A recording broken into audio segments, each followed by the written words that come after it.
like to have the baby now, so. I'm But afraid we're the baby just, will be overtouched. well, she will, I think it's going to be any day. Her due date is Thursday. So we will see for sure the next time we meet, there will be a baby. So I'll have pictures to share.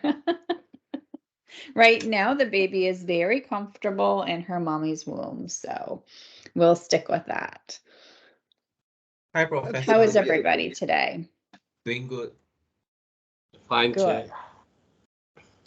Chair. Okay.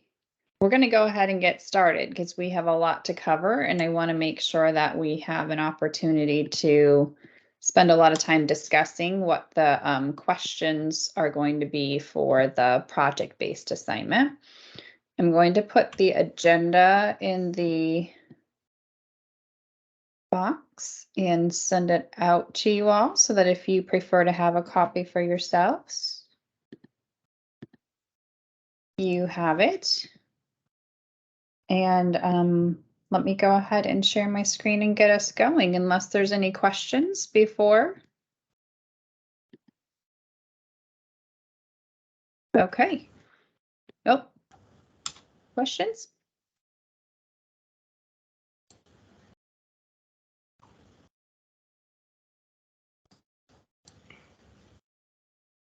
Okay. You should be able to see the agenda that I just put in the chat box for you all. Today's session is about employee motivation. I hope you enjoyed listening to and reading the chapter as much as I did. I think it's bringing a nice closure to our focus of building an empathy and working through our organizational structures in both a strategic structural standpoint, but also that human-centric standpoint. So it doesn't mean that we're completely done with this. That just means that when we come back on July 11th for content, it's going to transition into using all that information from these first few chapters into some different structures. So for right now, I wanted to share with you this quote from Socrates. It's better to change an opinion than to persist in a wrong one. And we're going to engage in a Socratic seminar today, which will give you an opportunity to use some of those skills and mindsets that you've revealed about yourselves over those past few weeks and look at how they can be used as strengths in conversation instead of getting into arguments with people or just coming to a standstill in a disagreement, being professional in standing behind something. And what I like about the Socratic seminar, if you're not familiar with it, is that it gives you the opportunity to think about things from both sides. And we don't often get a chance to do that. And that means that sometimes we have to be able to professionally discuss a topic that our whole heart is not necessarily in. And so we have to support our organization. And in order to do that, we have to be informed. So I think you'll enjoy that when we get to that part of the session. We're going to start out with our critical thinking engagement around the pre-work that you were requested to do to bring with you for today. And that's looking at that 4 drive theory of motivation. And you're going to partner up and talk through how you approached that pre-work and what it means for our organizations. I'm not going to read all the steps to you right now. We'll do that when we get to that point. But we'll come back to a whole group then and relate the learning from that pre-work and that discussion to our third objective, which is about discussing the employee motivation implications of that theory in integrating Maslow's needs hierarchy and looking at intrinsic and extrinsic motivation and the learned needs theory. So we're wrapping a lot up into that initial conversation.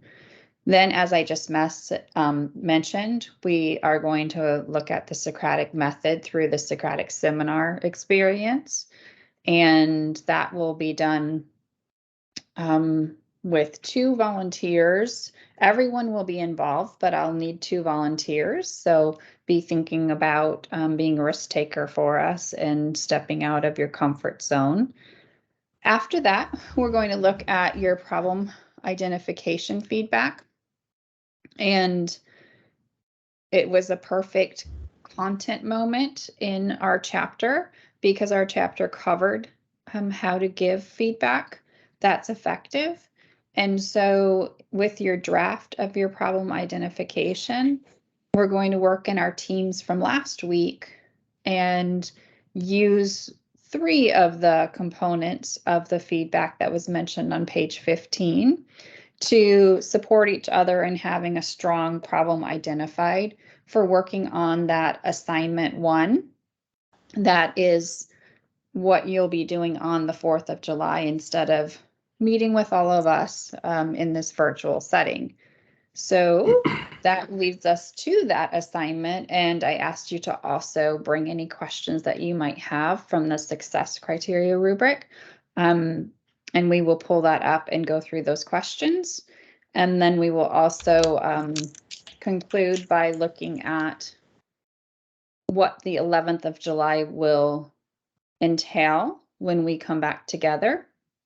And just as a heads up, today's session is going to be your quiz assignment score of the 10 points. So your involvement today is important. And your full attendance throughout the session is important. Just so that you know, I won't be sending you a link or having you do something for an additional assignment or quiz. It's really important to me that you have the time when you leave here today to focus on that assignment 1, that problem-based project, so that you can be successful in that. And then at the bottom of the document, I just have those teams broken down from last week so that when we do that teamwork on the feedback for the problem identification, you know which teams you'll be in, and we'll get that set up in the breakout rooms. Full session today. I'm scrolling very fast, not meaning to make you get any motion sickness, but any questions about today's agenda?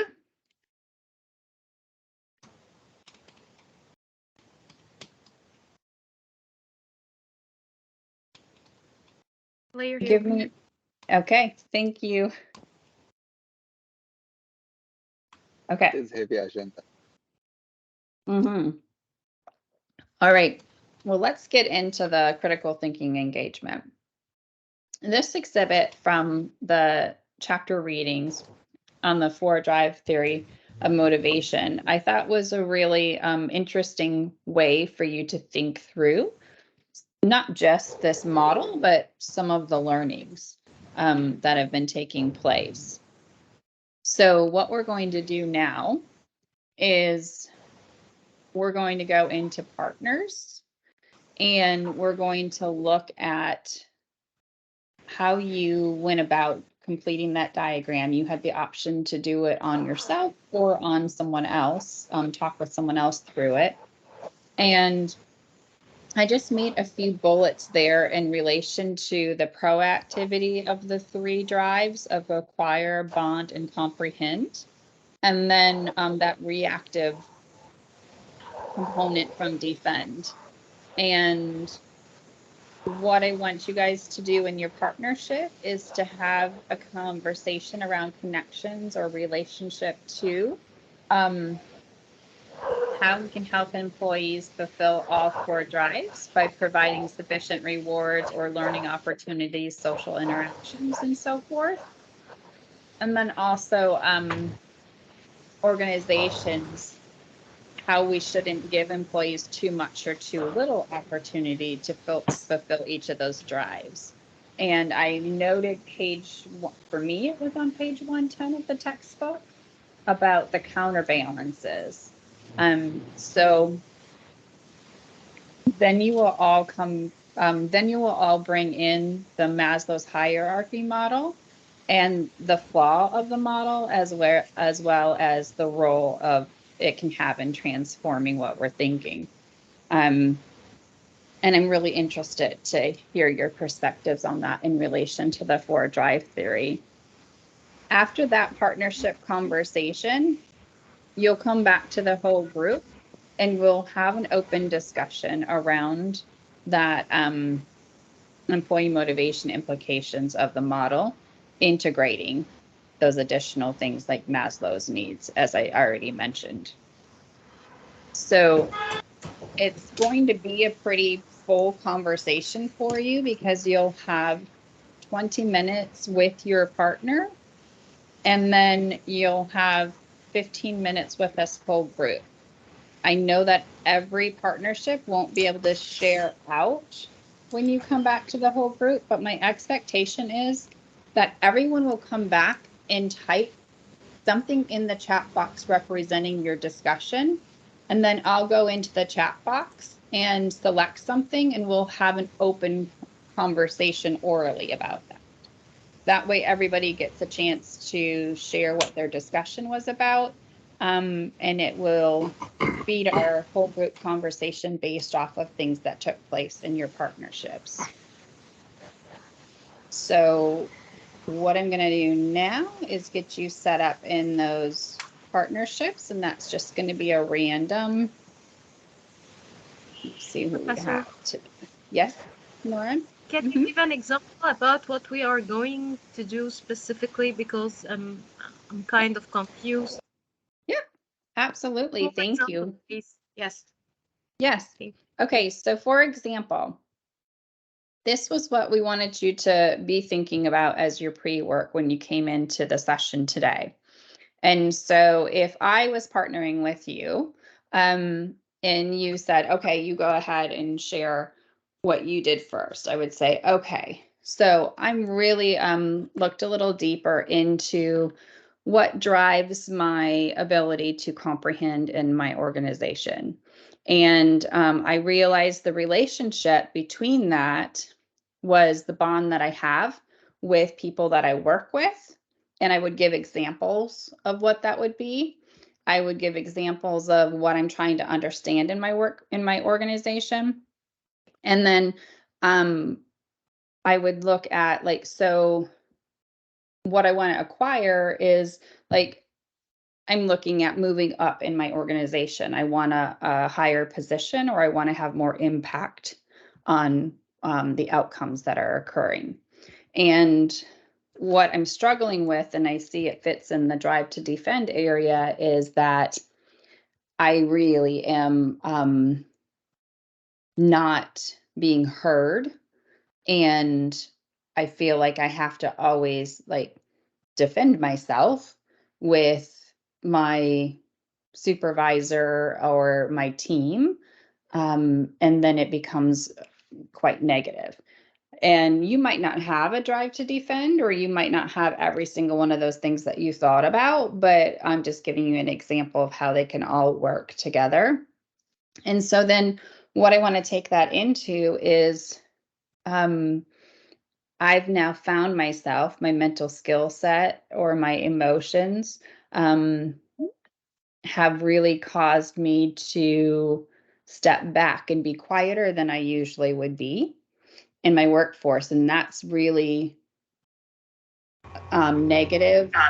That's really causing me to not get that outcome that I want. And so when I think about the social norms in my organization, I want to try to really take advantage of that. Every voice is heard, because before we start our meetings, we have these norms that say every voice is heard. But if I'm not speaking up, they're not going to be able to hear me. So I am going to work on that, you know, and then you go through those like experiences that I've had in the past that might be like impacting this, and personal values that I have in comparison to the organization that I'm working in.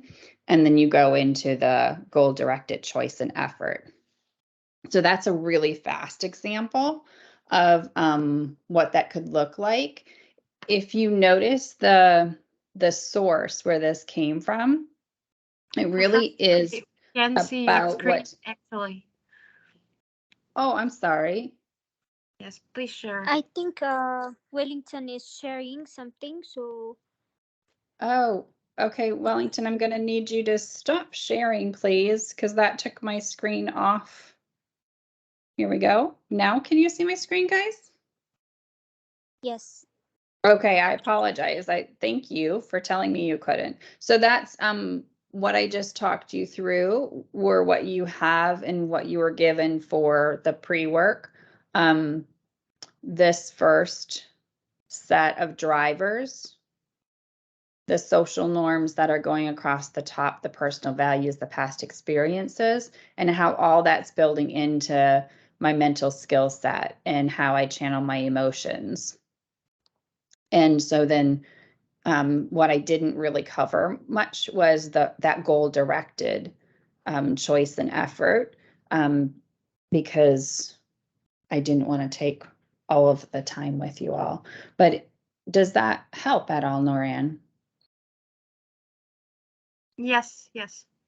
Okay, very good. So it is a very open, fluid conversation for you to have, and it doesn't even have to be this. The reason why we're doing this in a partnership is it doesn't have to be, okay, it's my turn and I'm going to complete everything I want to say before you speak. It can be very fluid where you can say, I wasn't sure about the drive to bond, but for the drive to comprehend, this is what I had. And your partner might say, oh, like I had a similar or a very different thing that I was focusing on. And then it might help you see some of those blind spots, like we talked about last week from your Johari's window, or recognize some of your Myers-Briggs personality traits, and that can build you into your personal values or your past experiences or social norms in the conversation. Okay, so it doesn't have to be a checklist when you talk about it. It's it can be spoken of in a very fluid way. Does that help?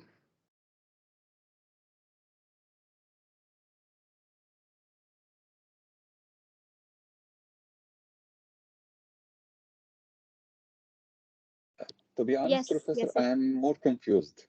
You're more confused. Wonderful. That's not what I was looking for. Tell me what you're more confused about.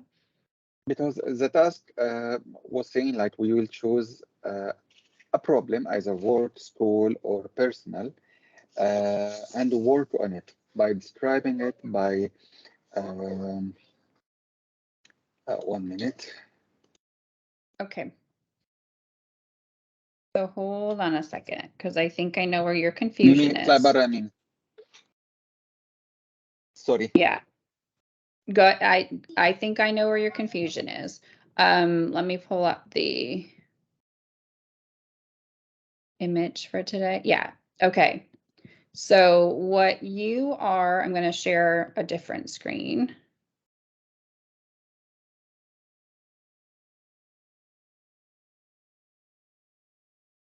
For you, Ahmed, I think what you're confusing is you're thinking about the drafted problem identification. And I'm talking about the 4-drive theory. So if you go to the first column on the visual, I believe you were talking about the third. I have read the 4-drive theory already, and I was able to reflect it on myself. Perfect. Okay. So now you're going to have a conversation with a partner about that. Okay. Yeah. Okay.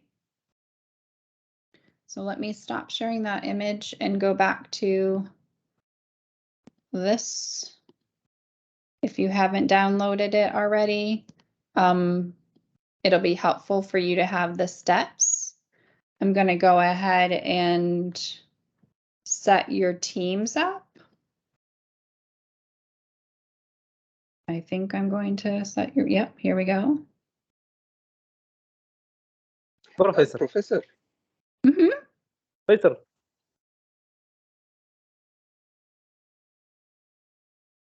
What can I help you with? Hello. Hello. You hear me? Hello? Yes. Hello. Okay, Professor. How do we share the four drive theory? How do we present this task? How do we explain?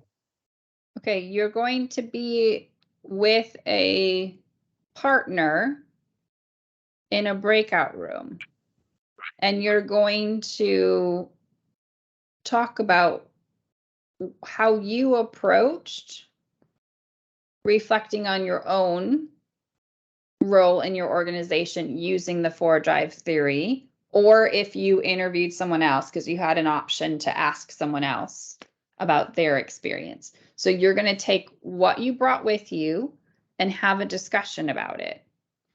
And then in that discussion, you're going to bring in thinking about the role that rewards or learning opportunities or social interactions play,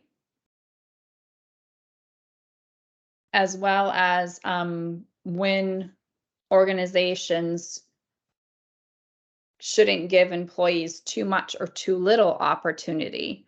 So for example, you can go to page 110 of the textbook while you're having the conversation and look at those counterbalances and have a discussion around that.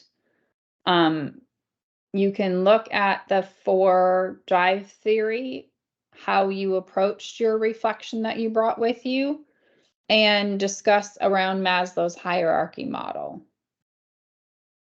And what role, if any, you see that playing in it, or any connections to it. So you're going to have a professional conversation around what's driving, essentially. That's the four drive theory, is about what's driving us in our organizations.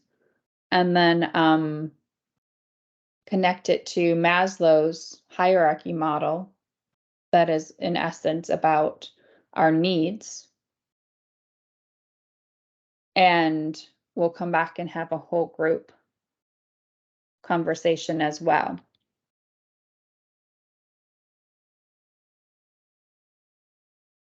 Okay, so the pre-work that you did for the four drive theory, you're just going to share how you approached that with your partner. And you're going to talk about the role that rewards or learning opportunities or social interactions play in your reflection, in your personal experience.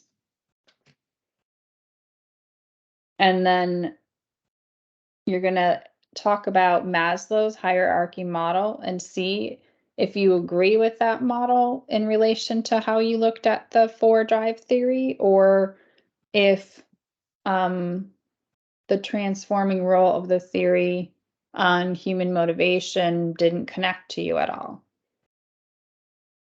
And then you're going to come back, and one of you from your partnership is going to type into the chat box something that stood out in your conversation or something that you all still have a question about. And then I will select that. I will select a few of those for us to discuss whole group. Okay?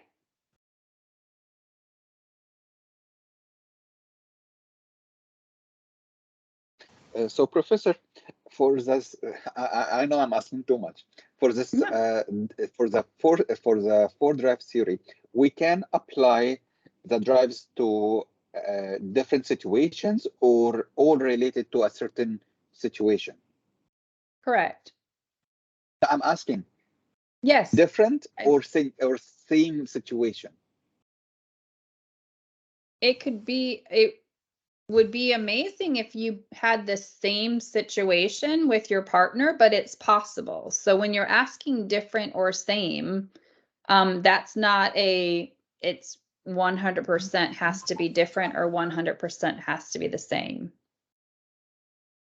Oh, okay. It can, yeah, it can be, you could, so for example, I shared about not using my voice in the workplace and not being heard, and how I was being counterproductive with my goal of wanting to be heard and wanting to have more presence in the decisions being made.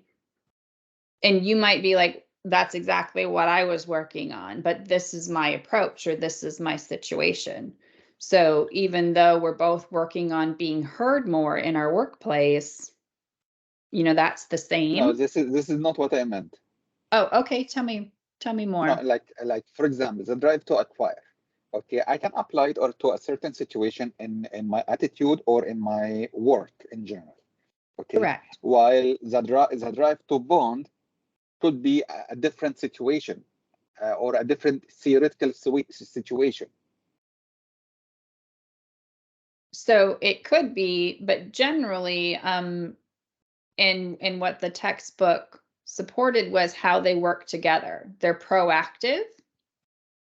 So they don't have to be present when you're working through the theory, but like they don't all three. You don't have to have acquire, bond, and comprehend, but you can, because they work together. Okay. Okay.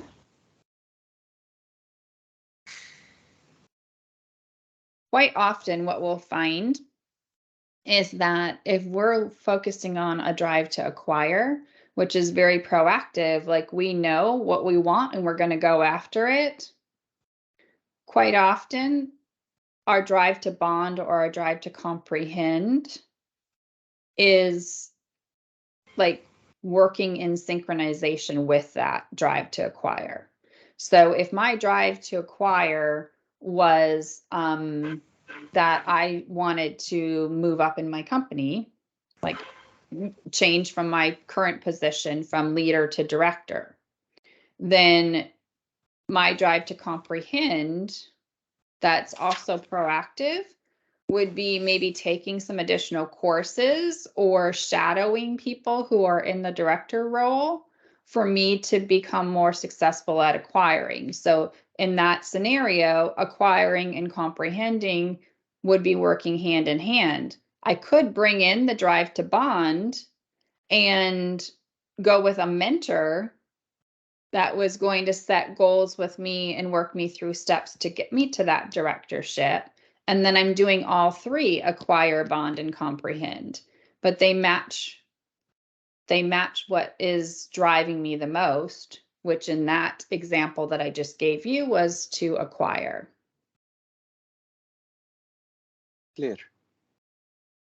Okay. Great. Okay, so let's give it a try. Let me see what's in the chat box right now.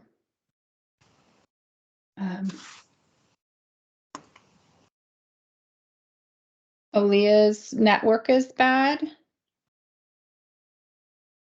Okay, so let me get you into breakout rooms, and then I'll go into that room that Aaliyah is in first to make sure that they're set up well. So let me add some additional rooms.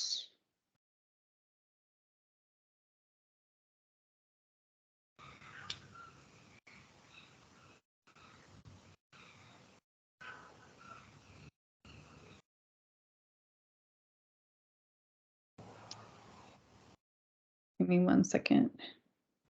Remove these rooms.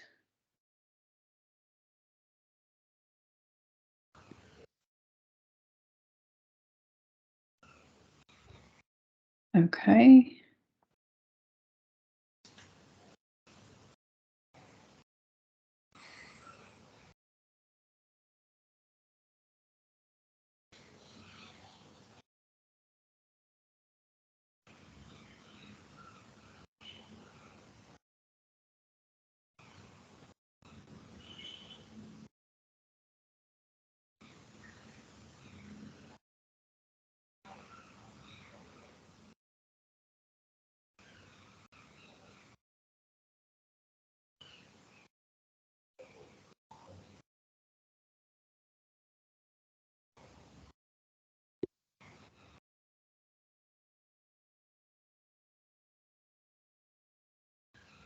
Okay.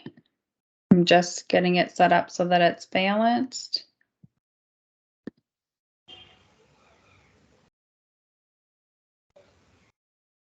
Okay. Now you should be ready to go into your rooms.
Hey, Wellington. You seem to be getting kicked out of the rooms, huh?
Hello, ma.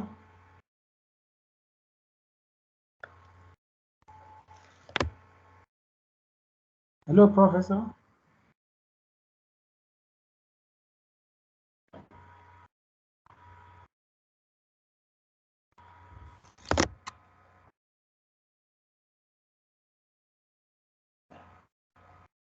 Yes, I don't know if it is possible to reconnect me to any of the class. Or the-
It can be biologically, it can be in Prof, whatever Prof, place you're in. Yes, yes. Brother, we are in the main group already. Huh? Yeah, we are transferred to the main group already. Oh, okay. I'm sorry. Thank you so much. Anytime. Thank you, Ali, as well. Okay, thank you. Bye.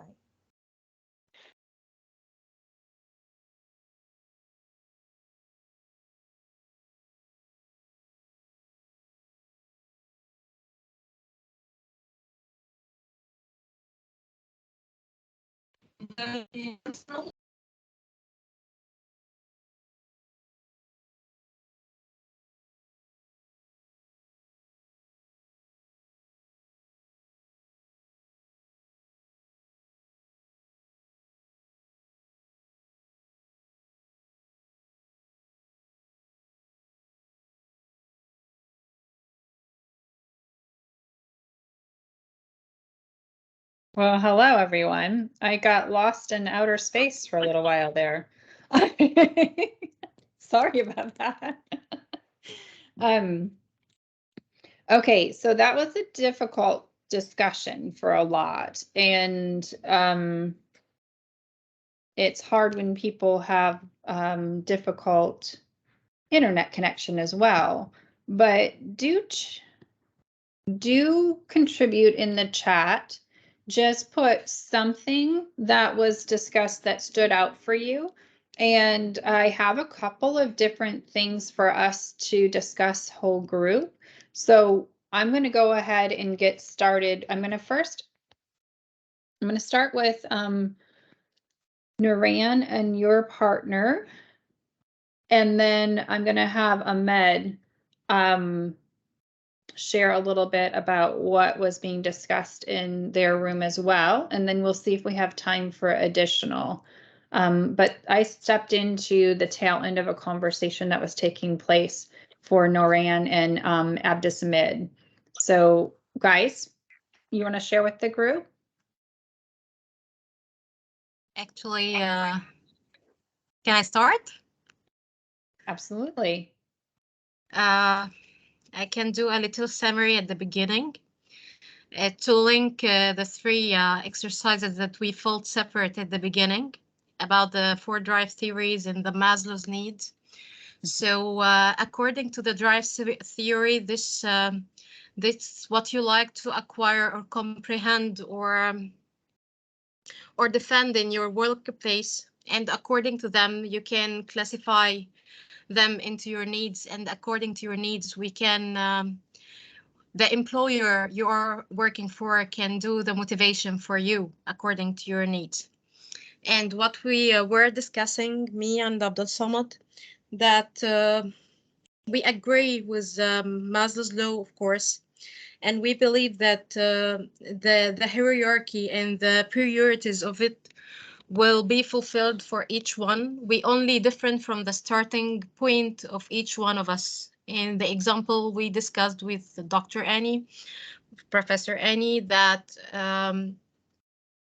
that actually if a man is taking care of a family and having kids, of course, his first priority will be money and shelter and clothing for these kids. So his needs will be basically the safety and physiological needs. On the other side, if we have a girl that is single, living with her mom and daddy, and having no commitments and just working for fun and feeling that she's a successful one and self-dependent. So, of course, her needs will be considered as self-esteem and self-actualization. So that doesn't mean that she don't need the first 3 steps of the pyramid. Of course, she need them, but she don't feel them because it has a different starting point from the man that already take the pyramid from the beginning. So this is the whole point. Great conversation. Thank you. Abdussamid, Did you want to add anything to that, or do you want us to move into Ahmed and Aliyah?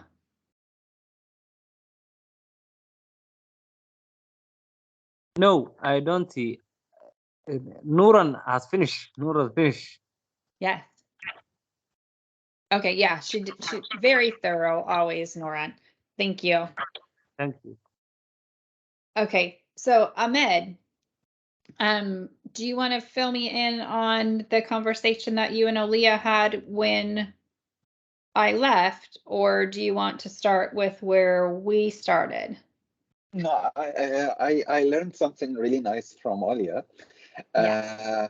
She her what I understood from her, that her drive to bond was the engine for the drive to acquire and the drive to comprehend. Okay, she is an executive manager, and she interested very much. Olia, you can interrupt me if you want.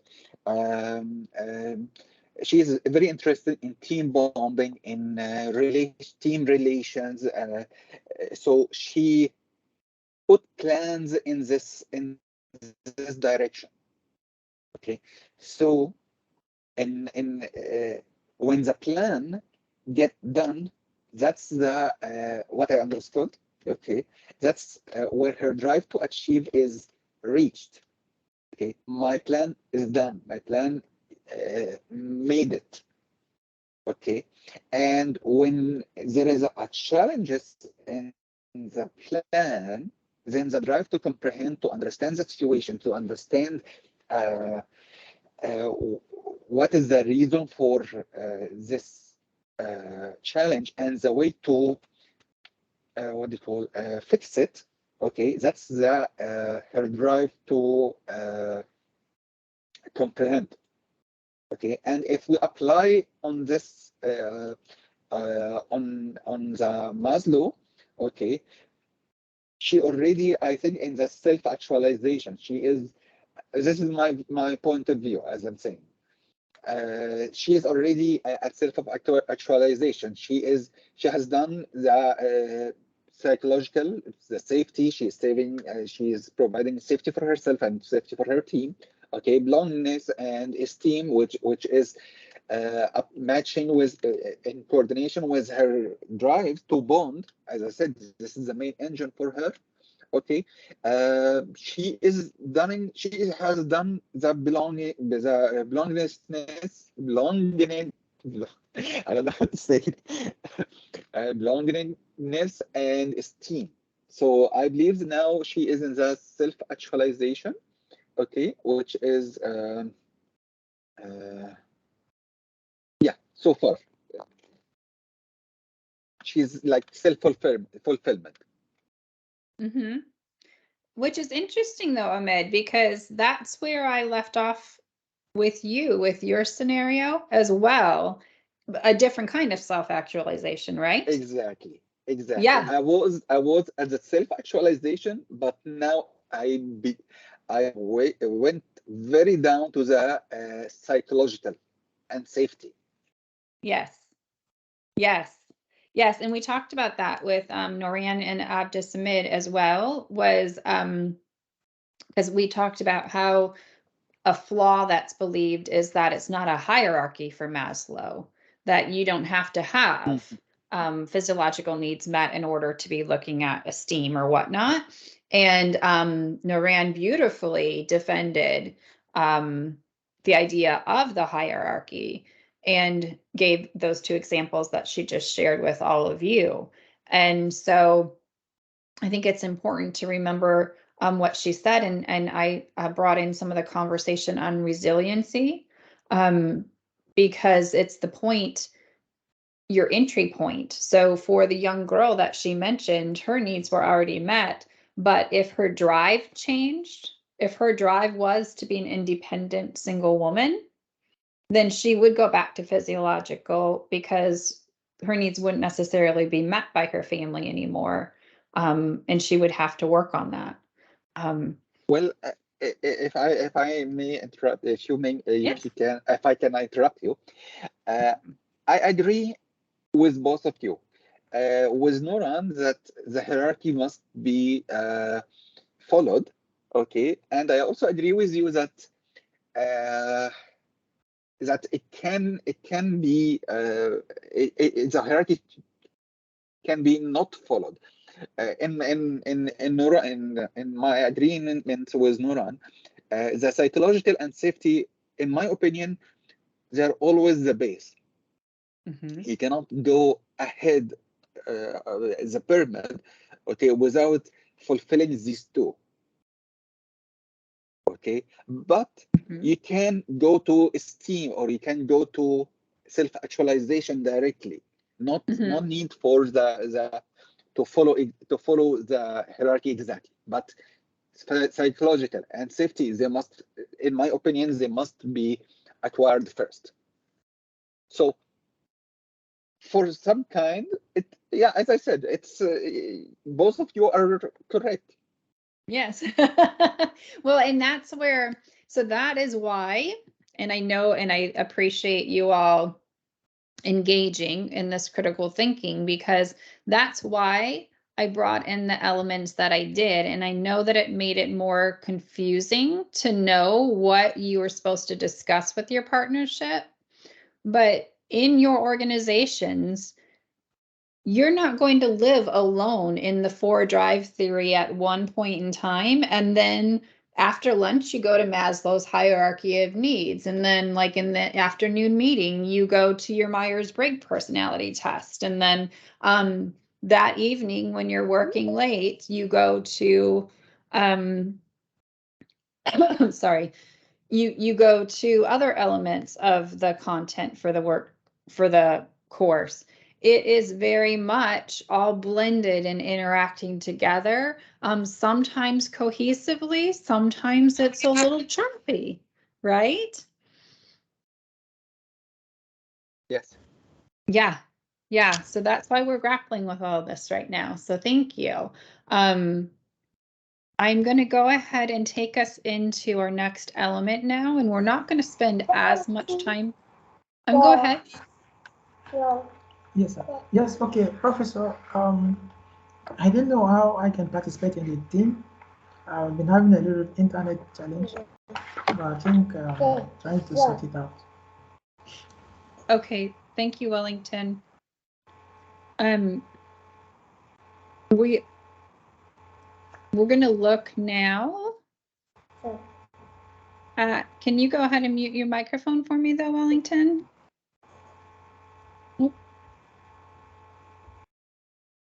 Thank you. We're going to look now at that Socratic method that I mentioned at the start of our day. And this is where you're going to not argue or become abrupt. This is where you're going to really thoughtfully consider both sides. So we kind of just did a little bit of that with Maslow's hierarchy, but we're going to do that with the chapter component on intrinsic versus extrinsic motivation, because people are generally pretty opinionated about intrinsic or extrinsic motivation. And what we want to do is we want to approach this conversation without our opinions. I'm not saying our opinions aren't of value and that there isn't a place and time for it, but what Socrates did when he created the Socratic method was to be able to form a dialogue where you can propose and contest for each view that's on the table. So like I said earlier today, there will be times in your organization where you have to speak to something that you may not be full-heartedly behind. But you still have to know the facts and be able to speak to it. So this is what we're going to do. We're going to take a little bit less time. I'm going to give you 15 minutes though to look at the material, because if you skimmed over the material in the chapter on intrinsic and extrinsic motivation, I want you to definitely go there first. It's on page 108 of the text. For me, it was on page 108 of the text. I'm going to give you 15 minutes. I want you to read that section closely and jot down notes about the pros and cons of intrinsic and extrinsic motivation. Sorry, And then, sorry, yes. sorry, Professor. I don't want to interrupt you, but when it comes to read page or the materials, I don't have the materials, but it's very complicated with me to read this page. Once you read, only I have BBT. Only I have this on BBT. Okay. So if you like, so we have additional resources. So can I explain the additional resources? Then you can tell me if that's going to be an issue, and then I can have a backup for you, Abdussamid, okay? Okay, okay. Okay. Okay, very good. Okay, so for so start at page 108 for the intrinsic and extrinsic motivation. And the question that we're thinking about is, does extrinsic motivation undermine intrinsic motivation? And then I have 3 additional resources that are just a few minutes each. One is a article. One, so that would be written text. One is a YouTube video, and one is a podcast recording. So you can see they're just a few minutes each. The article, it would take probably 5 to 7 minutes to read, because I was giving you, like, if English isn't your first language, I'm giving you a little bit more time. It's a pretty short article. There's a YouTube video that's about 8.5 minutes long. And then there's a 2-minute podcast. So you could listen to the podcast, you could watch the video, you could read the article in addition to the text. And the reason why we're looking at these resources is because we're going to come back and we're going to have a conversation about the pros and cons of each. We're going to bring the facts. We're not going to share our opinion. We're not going to say, Dr. Ristow thinks, or we're going to say, well, the YouTube video explained, or the article gave these points, or the podcast offered this perspective on. And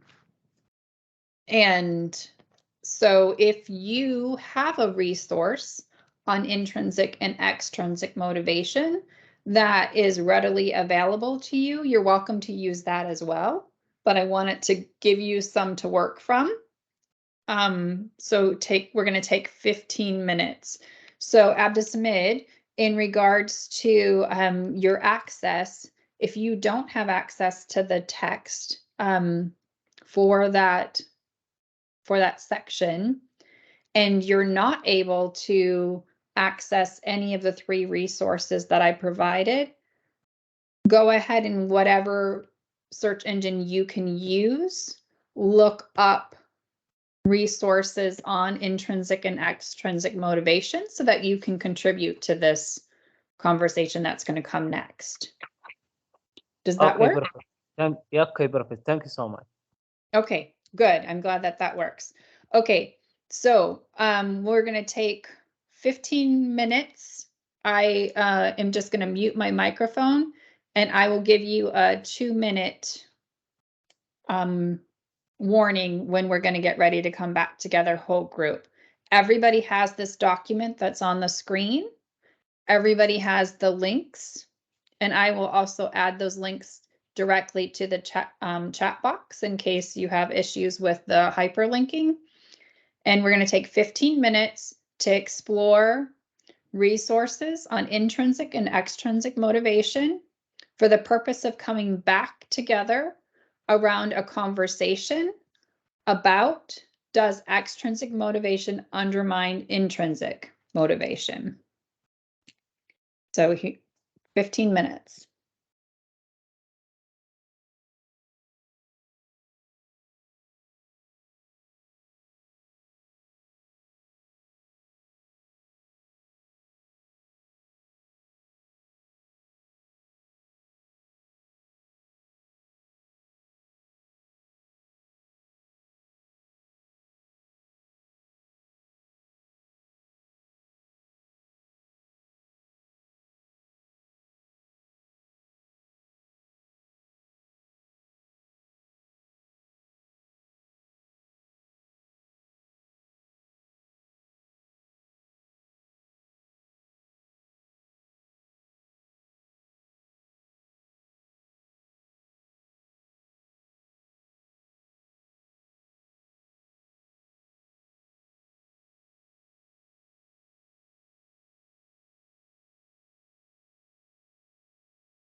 2 more minutes.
Okay, let's come back to the whole group.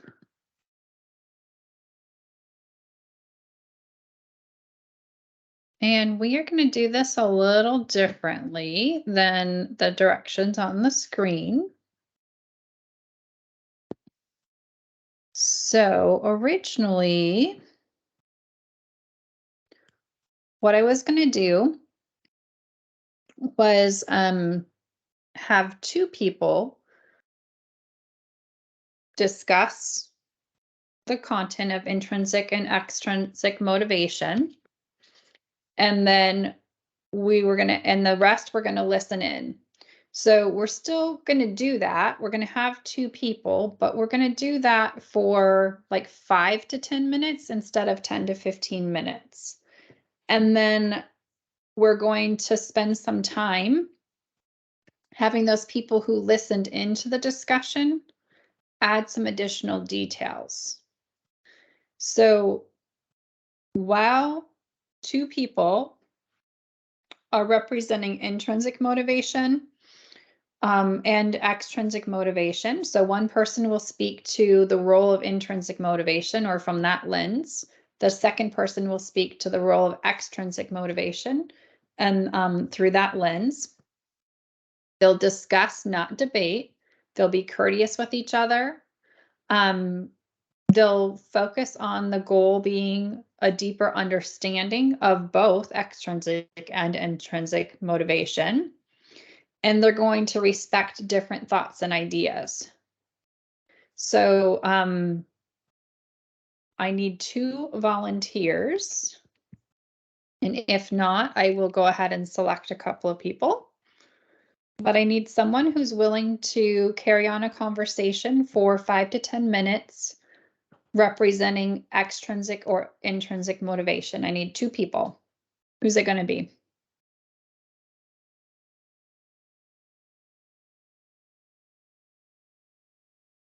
Professor, I think I can try for the intrinsic motivation. I'm not really sure how well I can do, but I'll give a try.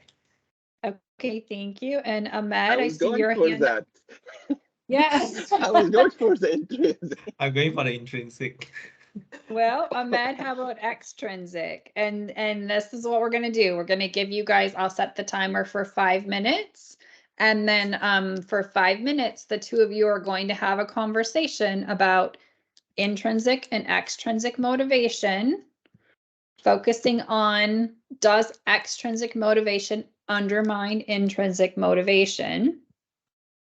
And the rest of the group is going to be taking a lot of notes because, fair warning, when the conversation stops, I am going to say your name and ask you to highlight something that stood out for you or to look for a clarification, to look for assumptions, contradictions. So you will be put on the spot. And this is my way of giving you a heads up that you're going to be involved in the conversation today. So without further ado, thank you, Ko and Ahmed, for coming up to the conversation, and go ahead and start. Okay. Ahmed, you're representing the extrinsic, right? No, it's just since you volunteered first, you get the first choice. Okay, so basically the question is, does extrinsic motivation undermine the intrinsic motivation? To me, I actually say is no. To me, because nowadays works are actually becoming more and more dynamic and knowledge based. So the organization itself, they have a huge expectation on their employees, to contribute ideas or perhaps some innovative creation for them to, enhance their performance and work quality outcome. So to me, motivation for the co-worker or the employee itself is one of the important factors, I would say, that will actually contribute to the positive performance in an organization. So yes, do you agree with me, Ahmed? Well, to some extent, I agree with you because um, our intentional motives, okay, is our main engine. But at the same time, uh, the external motive, regardless is it positive or negative, can be a huge motive for the employee. Okay, if, for example, an employee say a good idea and I give him a reward on that, that will improve him. Okay, that will give him the power, okay, to come up with more ideas, to expect again the promotion or the bonus that he received. Okay, Yeah. and undermine it. I don't think it undermine it, okay, but it has a huge effect on it. If I, for example, an employee do a job and I don't give him the outcome that he expected, that's an external, this is an external extrinsic motivation, but in negative way. I do agree with you also. Yeah. Okay. He sees someone gets a warning for not being punctual. Okay. So that's drive his, that's like an extrinsic motivator to be punctual. I have to be punctual so I don't get penalty. Yes, I agree. So you actually mentioned something like those incentive, right? Like pay incentives, recognition award, or some reminders from their management side, correct? So well, yeah.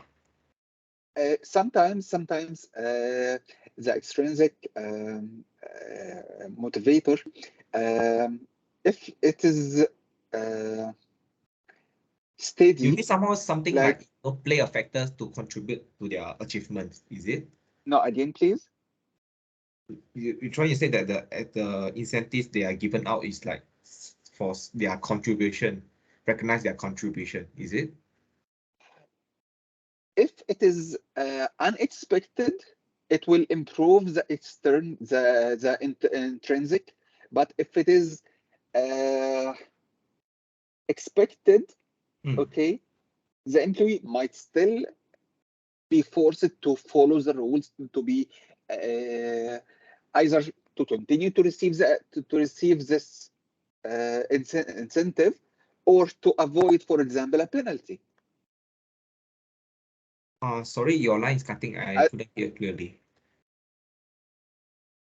I'm saying that as extrinsic motivator, okay, the employee might continue to do the job to receive this incentive, okay, or to avoid a punishment. Oh, I see. Because okay. To me, sometimes it's not. I'm not punctual because of I want to be punctual. I'm trying. Sometimes I am punctual because I'm afraid to get penalty. Yeah, I guess we have the same interpretation, but we have a different perspective. So to me, right, what I actually mean by the intrinsic motivation is like, how I put it, the staff, they're actually doing something that they do it because they feel that it's actually interesting and enjoyable. So at the end of the day, if someone, the employees who perform the task that they are actually enjoying, I believe the quality produced is actually will be much better Exactly, the compared to the quality. to compare to the employees who are only working for the sake of the performance bonus or the incentive or the salary increment. So somehow this will actually affect the quality of the works. So Exactly, this will exactly. brings nowhere for the organization. I mean, it brings something, but then at the end of the day, the organization won't grow. Because somehow they need the how I say, a motivation, which we see as like the heart of an organization. So that's how the employees motivation, right? They have this impact on the organization itself. So that's how actually they will grow.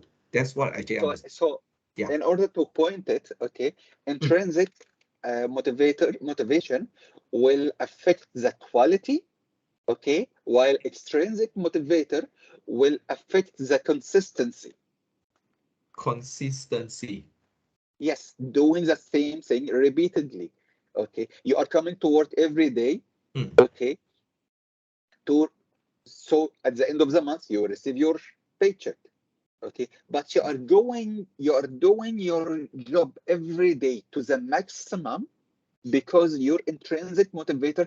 This is like to do this task or achieve this task. This is something from within you, but to continue doing the task, okay, to the bare minimum, that's extrinsic.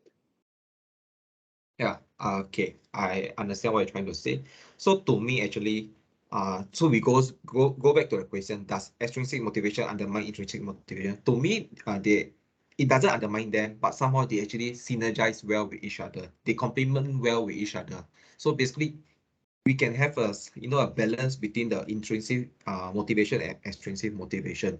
So the extrinsic motivation can somehow be a how I say, a motivation, or I guess a guide for them to push themselves harder to perform for their organization. That's what I actually thought. On a condition, Yeah. that this extrinsic motivator is unexpected.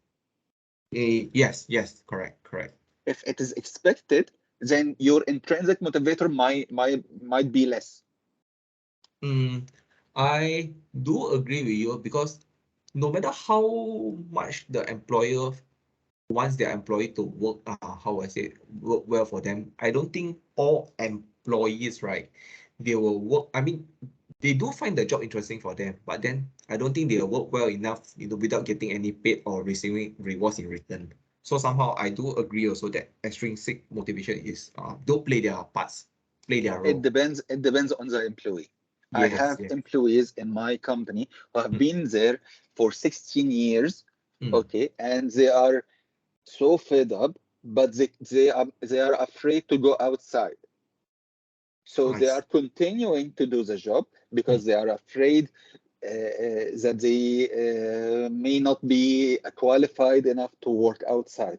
They are afraid for the how they will provide support to their family. Okay, providing support to the family is an extrinsic motivator. That correct. okay. So I think that's how While you link back to the Maslow's need hierarchy theory, right? The pyramid table. So they actually try to feel safety. They want to feel secure of their current job. not only secure, it's like being in the very basics. Okay, the physiological needs and safety needs. That's it. Okay. So yeah, I think let's come to a conclusion for our this. I don't think they actually undermine the intrinsic motivation. I don't think that extrinsic motivation actually undermines the intrinsic motivation. That's a conclusion from my side. Thank you. Well, from my side, yes, sometimes they can undermine it. Sometimes. Okay. Thank you. Thank you so much. Thank you. Round of applause for you both. I want to go ahead and get into hearing from some of your colleagues. So this is where we were all listening in, and I would like you to offer some inferences that you drew from the discussion that you heard in relation to the question that we were focusing on. Anything that needs clarification for you, if there are some underlying assumptions that you heard or that you connected, and some contradictions. And I want to go ahead and start with, let me find people that I haven't heard their voice yet. How about Mansoor? Yes, Professor, thank you. Yes. So, yes, regarding the this topic, the question, I think that too much of extrinsic rewards can be harmful to an organization. I also believe that everything needs to be used to a limit, even rewards. So if I believe that if we use too much of extrinsic rewards, we may discourage employees from doing voluntary tasks, which are important in an organization. So I think that the organization can cover those extrinsic rewards with intrinsic rewards by providing control for employees, competition within the organization, and teamwork, challenging work tasks to employees, which can generate intrinsic rewards, which can encourage employees to do those tasks voluntarily, or if the tasks are given to them. That's my idea, Professor. Thank you for those inferences. And what I think I heard was you had a little bit of agreement with both of their representations. So thank you. I'm going to go ahead and ask Judalyn to share now. Yes. Okay, can you hear me? Yes, Yes, I can hear you. All right, thank you very much. And let me also Wellington, appreciate. Yes, Wellington, I'm sorry, I asked for Judalyn right now. Okay. Okay. Okay, Judalyn. Okay, so I can go now? Yes, ma'am. Yeah. In the both discussion, I love intrinsic motivation. This is where I like to stay if I'm working. Like in the company, if the company offer us or see to us that who will go and participate on the other places for the meeting, then I'll volunteer myself. Or for example, for this, it's this, you are doing this with no reward.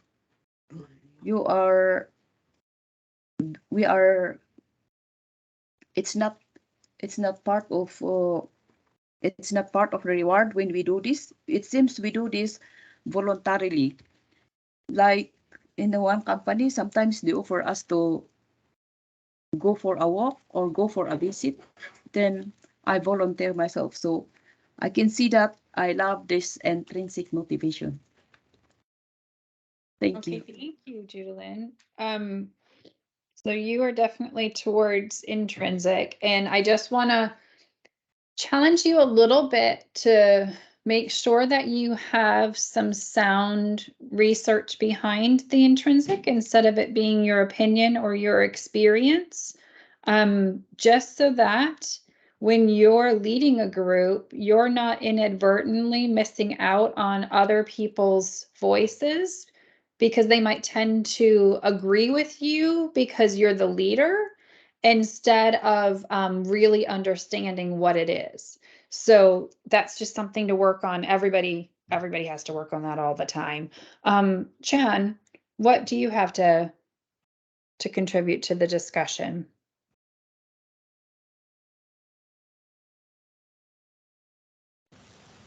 Yes, Professor. Yes. I think we are now discussing about extrinsics, intrinsics. Yeah, so what we think is according to four dietary methods, we had already discussed about whether Judilyn and me. Based on that, on also I think extrinsics and intrinsics. To develop our society, we need to know about two ways, but mainly is that we need to think about characters of somebody or some things because it is assertive or not with our environment or maybe for based on our job. If we don't know, maybe that is I think dry or fasting. I think requirements. I think. Okay, so what did you, more important? Chen, I'm sorry, what did you specifically hear in relation to the discussion around does extrinsic motivation undermine intrinsic motivation? What did you hear that made you think yes or no to that question?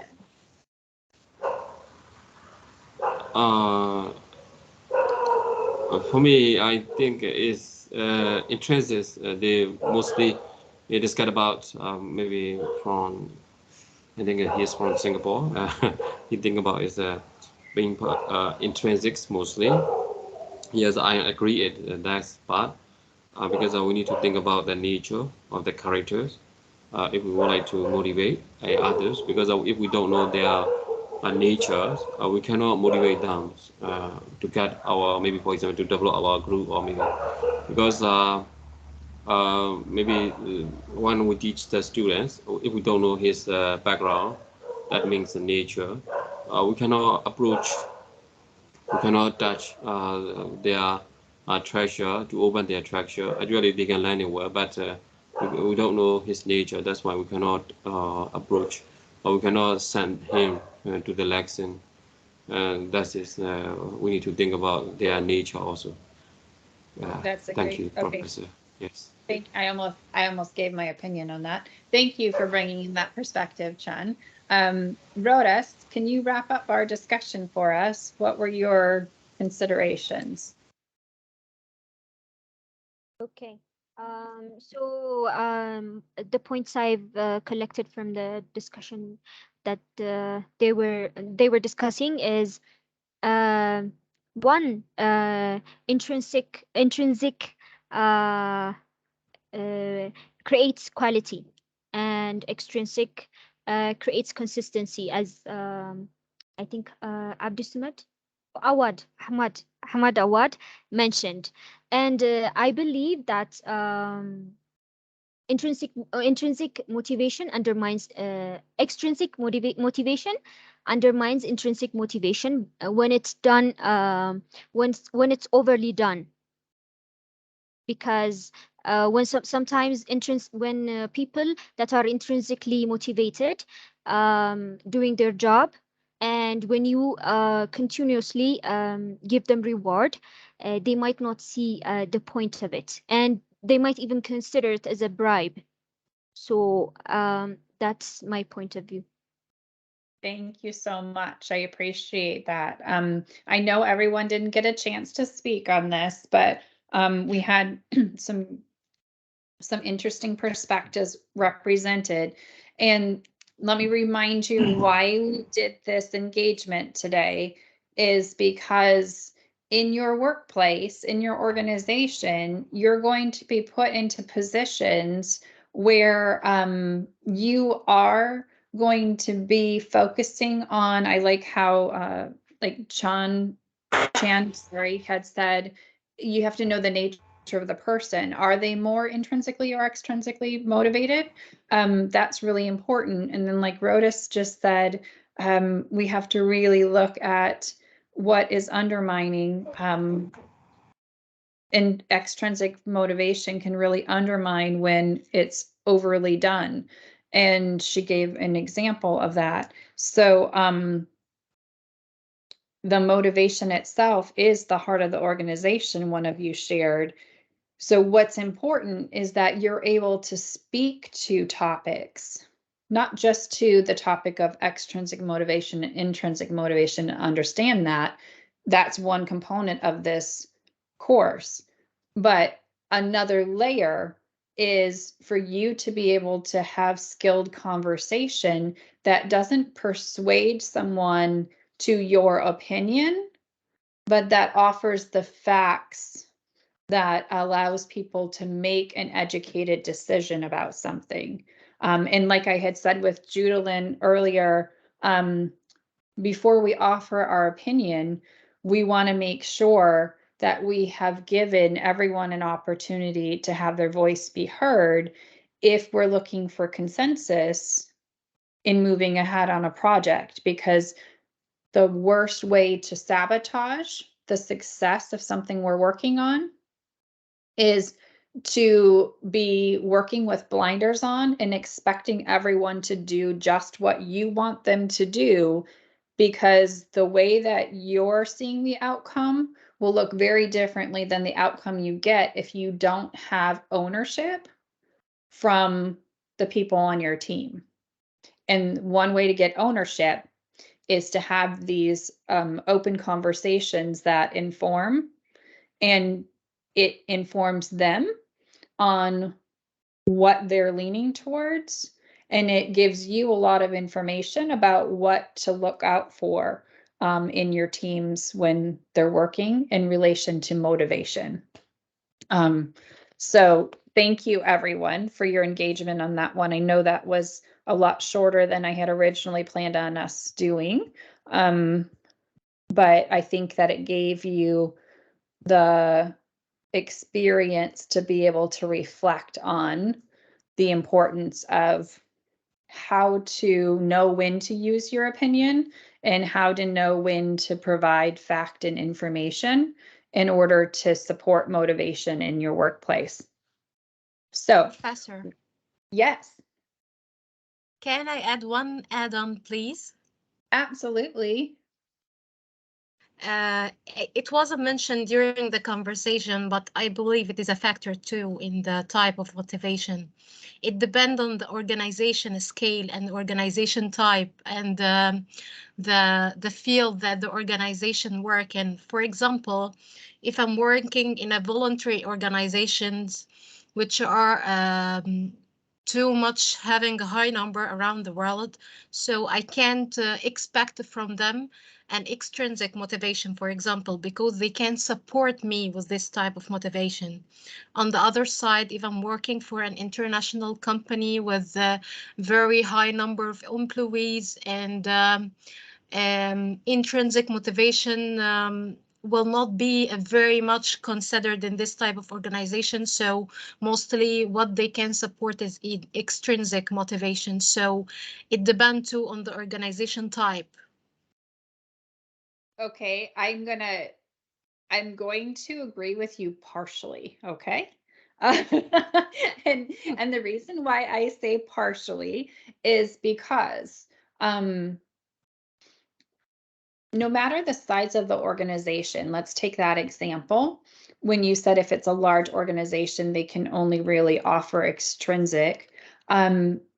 They can, the way that they write their strategic plan or set their goals, build in opportunities for intrinsic motivation, right?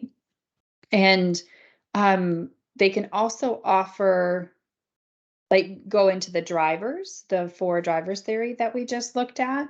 They can also look at their employees' drives and connect that intrinsic and extrinsic. So I'm going to go back to an example that happened earlier with regards to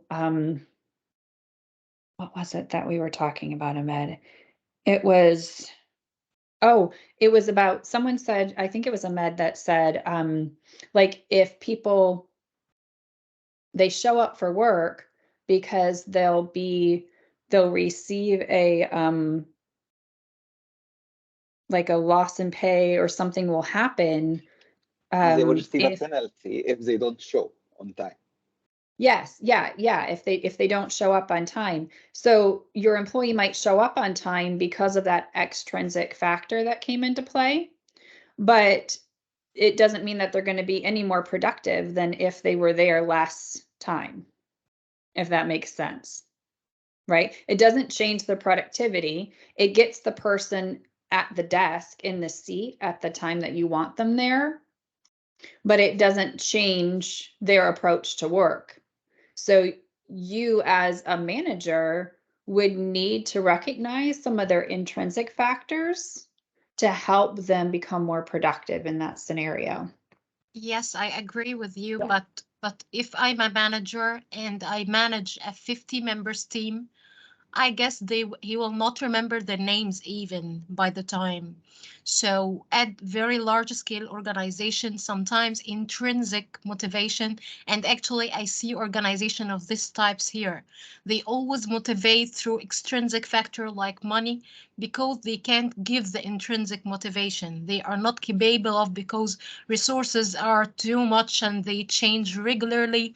So he will not know the story of their life of each member in the team. He just need production and work. On the other side, if I'm working in a startup company, the team will be small and the manager will be keen to engage them intrinsically because he can't do any extrinsic motivation. He can't give them the money enough to value their job and their efforts. So he will try to engage them intrinsically more. I think you're bringing in some great points in relation to the role of the work that we've done in previous weeks on really knowing your employees, that needs assessment component, where you might not do a Myers-Briggs, but Yes, you would exactly. do check-ins. Yeah. Exactly. This one of Yes. the proposals I added, why the manager do not interview more better the employees and do assessment like the MBTI assessment to know his employees more. So this should be a must in every interview for each company. Thank you. Okay. Thank you so much. I would love to carry on this conversation, but I want to make sure that you feel fully prepared and comfortable leaving today's session to work on that first assignment.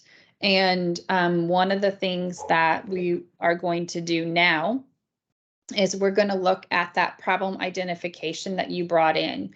And I kindly ask you, if you are in your team, and this is not a make wrong in any way, life happens, people come prepared to class in different ways.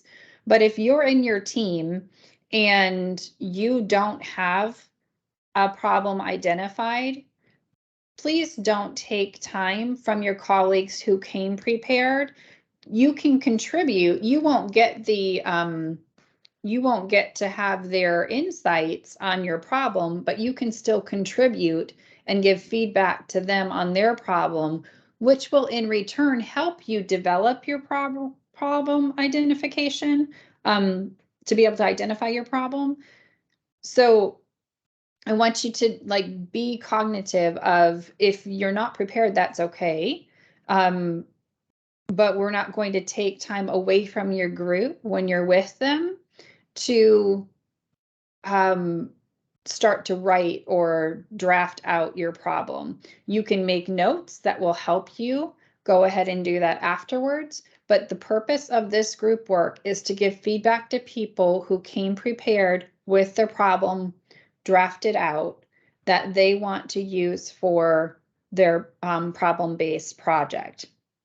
So what you're going to do is you're going to get into your teams from last week, and it's going to take me a second to do that, but you're going to be in your teams from last week, and you're going to provide each other feedback. And what you brought was your short description. So you're going to share your description. You can show it on the screen and or read it to people. And then the people in your group are going to give you insights of consideration, or give you affirmations that, you know, that it feels solid, that they're interested in where the outcome's going to be for this problem that you've identified. The whole point is for you to be able to get some feedback on your drafted problem identification. And instead of 25 minutes, we are going to spend about 12 minutes on this. So we're cutting the time in half, because when we come back to the whole group, we're going to pull up the rubric for the full assignment, and I'm going to answer those questions that you might have in relation to the assignment. So I'm going to set up our groups now. It's going to be important for you to have this document that's on the screen right now in front of you, as well as your identified problem. And you can get those two resources together right now while I'm setting up your teams.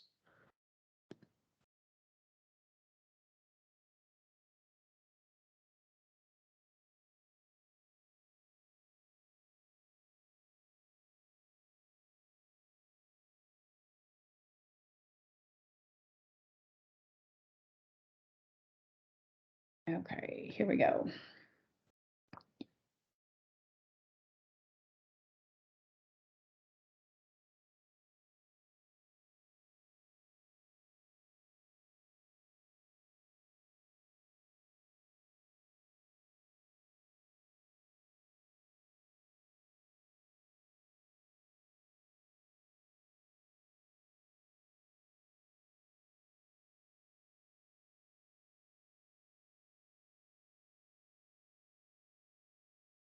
And this is going to take forever if I do it this way, so give me a minute to try something else.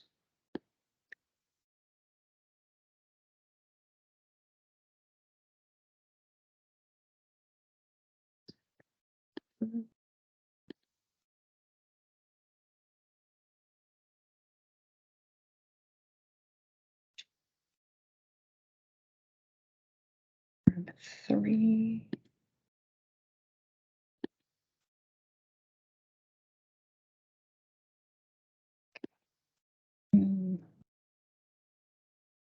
Four.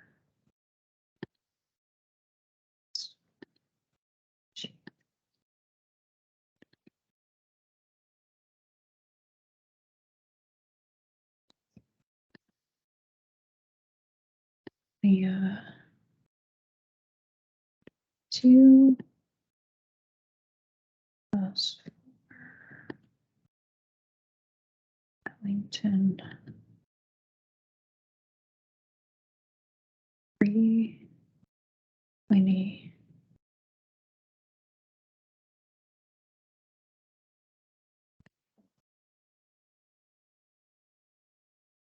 Okay.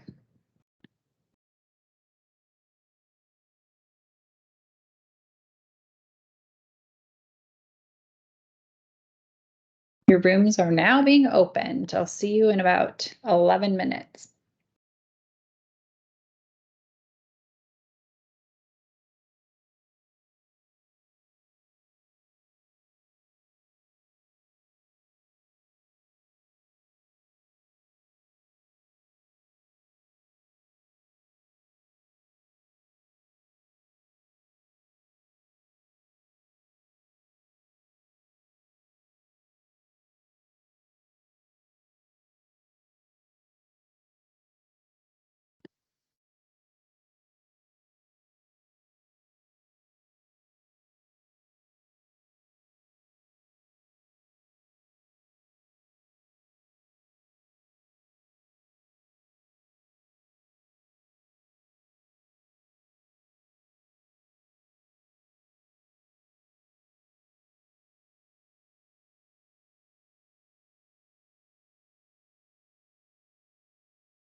Oh, Oops, I think back oh, we are back now.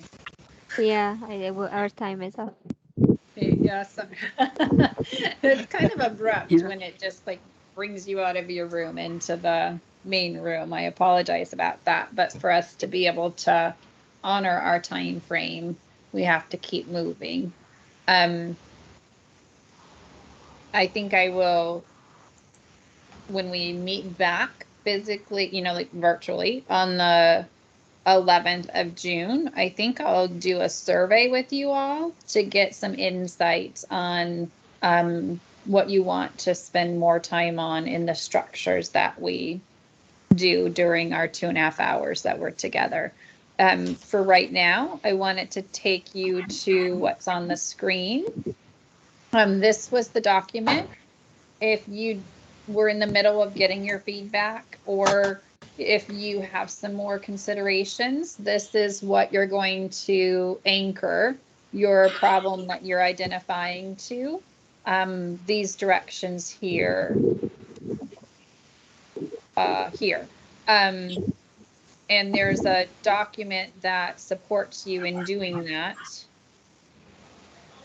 which was this document, which is not only in the today's file in the Moodle, it's also in the July 4th file in the Moodle, in case you need to go back to those examples or go back to that information. But for right now, what I wanted to do is bring the success criteria that we're going to be using to the screen. And before I start talking about it, I want to know if you had questions in regards to what you reviewed on this document.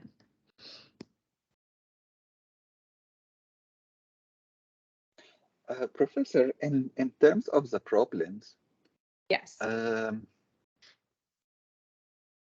Yes, it is something more related or personal related, but how to approach it in under the umbrella of organizational behavior, this is kind of hard. I mean, not kind of hard, but sometimes you get drafted. Not only by you try to apply what we studied, okay, you barely can apply it. This is maybe it's my opinion only. I don't know how to explain it, but that's maybe I'm facing the difficulty here. Perhaps it is the problem that you're going to identify, or that you've identified, because really, with those examples, the reason why I use these examples is because every single example here connects to organizational behaviors. So I think that that's why I wanted you to draft your problem and bring it today, because I think that you're not going to directly, explicitly connect to all of the elements, but it will connect to several, and you might just choose a few of them to focus on that we've addressed so far. Okay.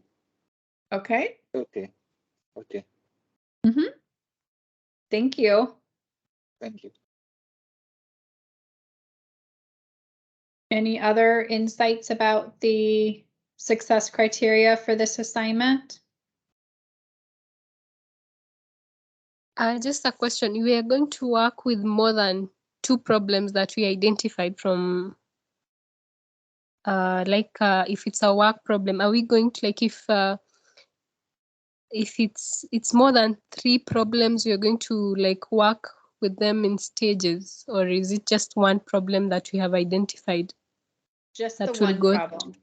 Yes, just the one problem that you've identified. So for example, when I was in one of the teams just a little bit ago, the conversation was focusing on is this a work problem or is it a personal problem? And the feedback was directed to what in the text is telling me it's work and what's making me think it's personal. And then asking the person who wrote that problem, who drafted that problem out, if their intention was to do a personal problem or a work problem. And so in that scenario, in that experience that we just had, it was unanimously, each one of us read it as a work problem. And then we verified with the person who drafted that problem to say, is it your intention for it to be a work problem or a personal problem? And they verified that it was a work problem. And so they have a strong problem identified, one problem identified. And if they haven't already started, they're going to go into now looking for information from the organizational behavior standpoint that will help interpret or evaluate that problem and offer different points of view. So they might be very invested in the problem being resolved in a certain way, but what they're going to do during their research is look at other possibilities too and bring that in, because even if they don't go with another possibility, it strengthens the direction that they're focusing on. And then when they go into their solution next, they're going to think about their assumptions and make sure that they're presenting the best position for the outcome that they're looking for. And yes? Can I ask, like, if the problem is work related, like you have said, but now inside the problem, now I am having like two problems. Let's say it's a teamwork issue and also like a discrimination or something. Will I identify, like, when I'm continuing with this, will I now focus on these two, the teamwork problem and now the discrimination, or I'll just ignore the discrimination and work with the teamwork to the end? No, you will work with them both, because I think you'll find that they will either relate or lead you more heavily in one direction than the other when you're doing your research on them in relation to your big problem. Okay, good thank question. Good question. Professor, Yes, do you hear me? I can. Okay, this assignment, I think I don't understand very well how to approach or how to work with. I don't understand. There's a confusion. So please repeat. Okay, so what you're doing is you're taking a problem that you've identified and you're looking for possible solutions. And you're not just going to say, this is my problem and I'm solving it in this way and I'm done. You're going to say, this is the problem. When I look in the research, which can be information from your textbook, it can be additional articles, it can be experts in the field, their point of view states this. Like, this is a common problem. This is not a common problem. These are elements of the problem. Like Winnie just said, she has two different elements to her problem. And this is how it's impacting its impact on my organization. So then you're going to select a solution that would really think about not only your own experience with this problem, but others as well. And then you're going to take that information, and you're going to say, this is how I'm going to verify. This is my evaluation piece. Like, if you were going to carry this out as a full research project, you would bring in a measurement tool. You might do a needs assessment.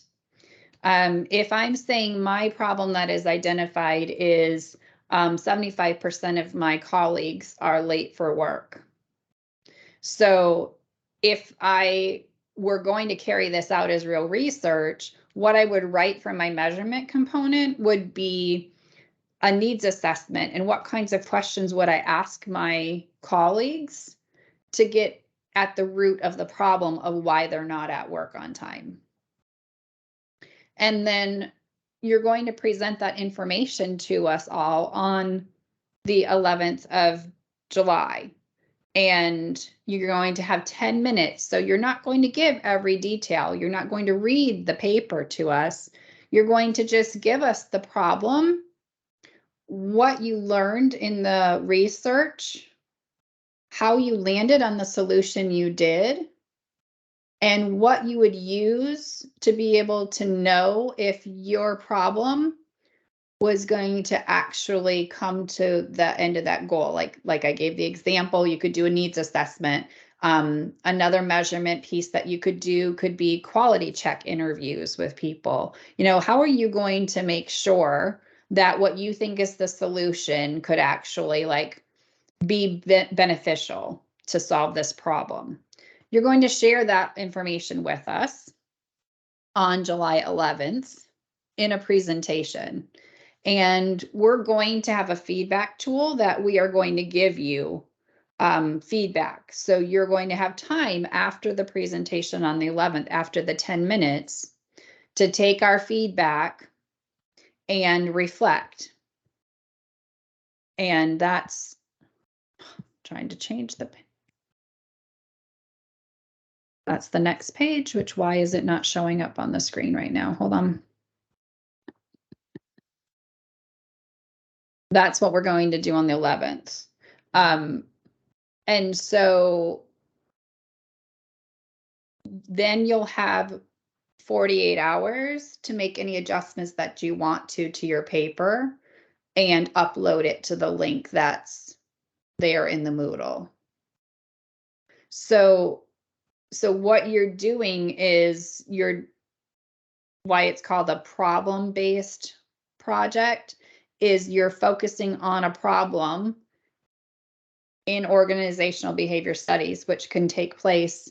Organizational behavior studies can relate to schools, it can relate to personal life, it can relate to the workplace. You're going to take all that information and coordinate it in a way that is like, this could be a possible solution to this problem. We're not actually solving the problem right now. We're not doing weeks of research to complete this problem and make it interact differently in the environment that we're selecting. We're literally just selecting a problem and working through the thinking process of how we could solve that problem in our organization. And the language that you're going to incorporate is going to be language that you've already encountered and experienced in the chapter readings and the lectures and the class experiences. So you don't have to, this is not an assignment for you to talk circles around us. This is an assignment for you to kind of think through how our learnings would solve everyday problems in the workplace or home or school. So any other questions about the success criteria there? Professor, when we submit just only Microsoft Word file, is it okay? Because some of my friends, they use a PowerPoint file. Yeah, so what I asked is that you also provide me with a hyperlink to your presentation. So on here, for example, if you come to class with a Powtoon, I don't know if you're familiar with that or not, but it's like a video program that you can do lots of different, you can do the whiteboard writing that is in real time. You can do the cartoon characters, real photograph. You know, it's like a presentation tool for making videos with audio. If you decided to use that, I would need the link to that, because I don't know that you could download the full video and your paper and everything you would need. I don't know how much the Moodle can handle. So even if you use Google and you send me a link to your Google Drive, if you use Microsoft Office, you can send me access or send a link to your PowerPoint presentation or to your paper. Just try to make it accessible. If I can't access it, I'll let you know. I was going to put preference of files in the upload, but PDFs are fantastic always for written documents. But if you don't have the ability to do that, Microsoft Word is fine. Pages in Apple is fine. And if you use something that I can't access, I'll send you a note and say, I can't access this. Can you change it to a different format for me? Okay. Yes, Professor. I just so don't we need want to send with audio, right? We need to send with the audio, not only not the PowerPoint. Yes, yes. I want you to talk through it, because I find that when you take something in written form, it can make sense while you're writing it, but there might be gaps or things that you would miss if you never made it into a presentation. And so by doing this 10-minute presentation, it's helping you to be really concise in your learning. And it's also preparing you for when you're doing presentations in your workplace. And then the reason why I want you to do the audio with the presentation is so that if for some reason your internet is not working on the 11th and we need to be able to hear your presentation, I can just turn it on for everyone to experience.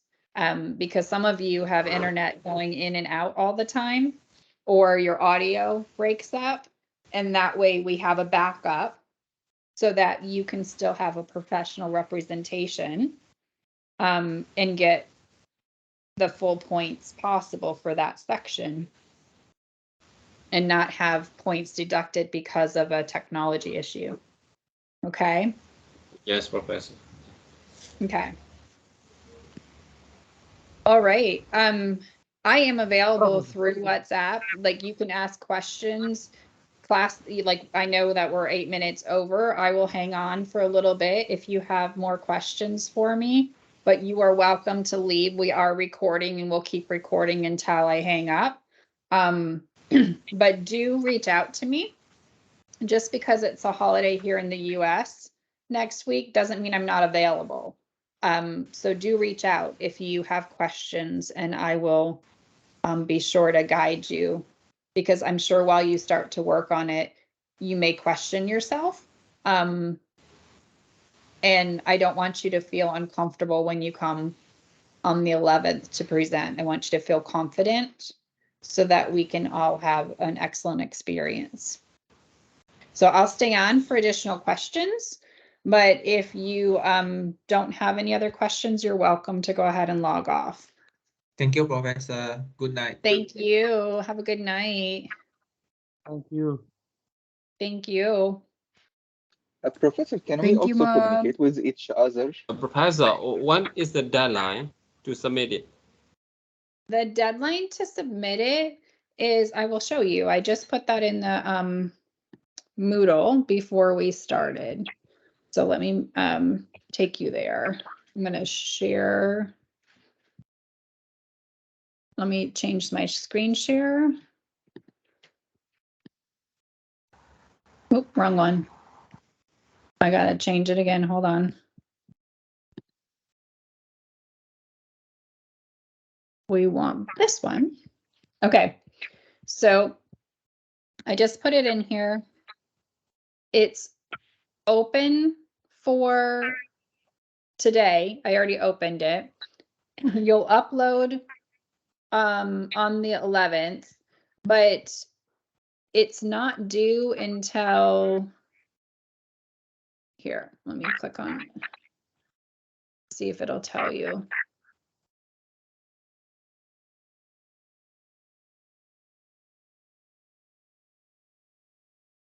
There's the rubrics, there's the points, there's the, it's not due until 48 hours after the 11th. So I think I set it for midnight Eastern Standard Time on the 13th. So it's a little bit over 48 hours. So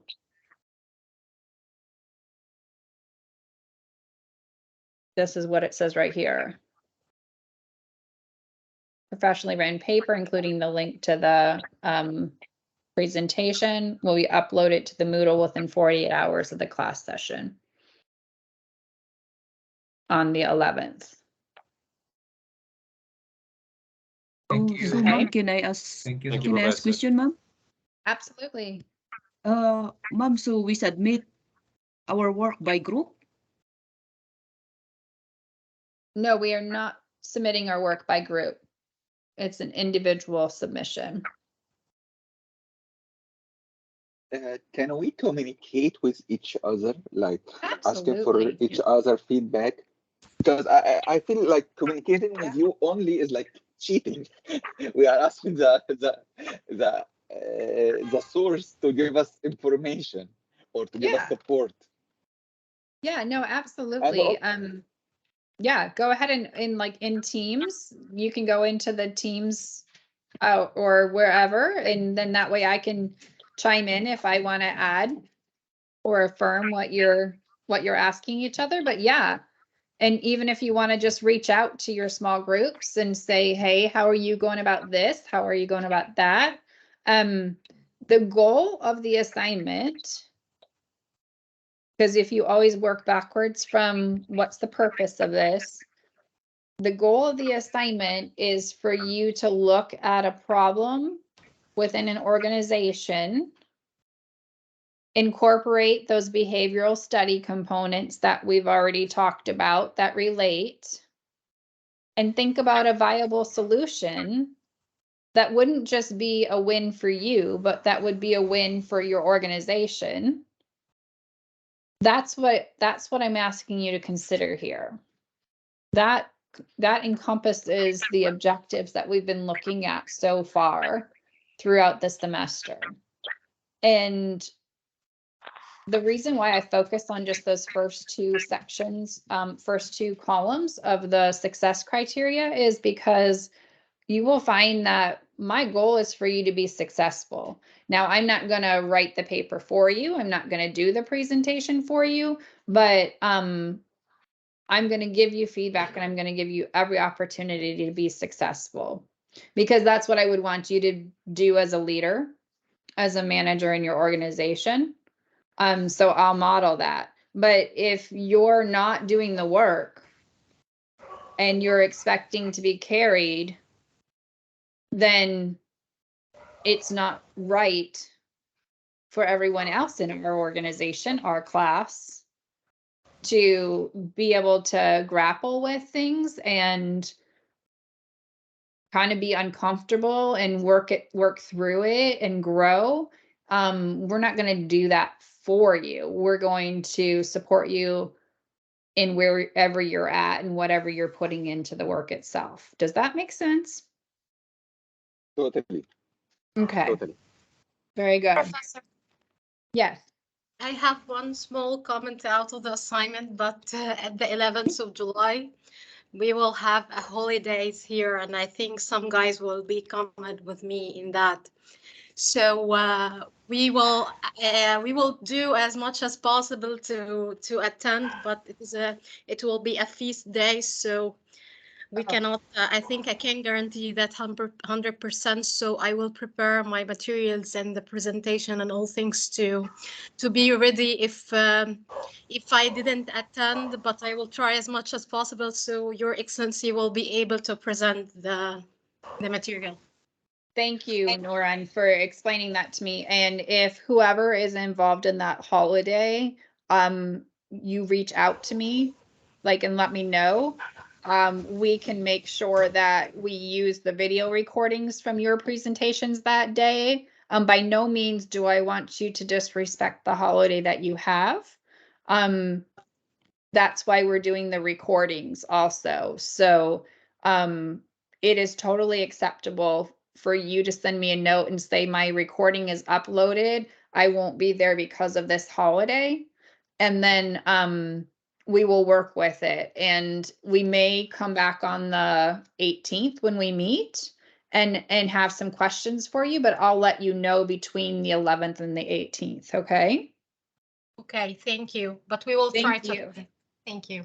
No, I appreciate you pointing that out too. And I try to catch that kind of thing, and I don't know how I missed it. I think I still like have all this baby stuff on my brain right now. So thank you. Thank you. Thank you very much.